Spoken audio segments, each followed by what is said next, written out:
Dabar vaikinas gerai įsižiūrėjo, kur jauniausioji pasidėjo savo plunksnas.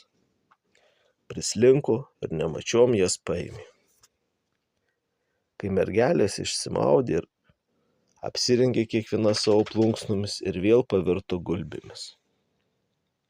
Žiūri, kad jauniausia jų sesuo dar neapsirengus, tai visos ir nulėkė, o jauniausiąją paliko. Ši užtiko vaikiną turint jos plunksnas, pradėjo prašyti, kad atiduotų, bet tas sako: pasakyk, kur kaulinis senis ant geležinio kalno, tai atiduosiu. Tai mano tėvas, atsakė mergelė, bet kai pas jį nueisi, vis tiek neišliksi gyvas, nes jis yra velnių karalius. Tik aš tave prisimsiu už patį, kad mudu šiaip taip išsigelbėsim. Vaikinas atidavė plunksnas.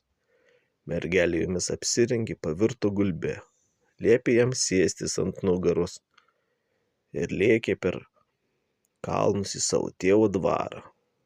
Kai prilėkė geležinį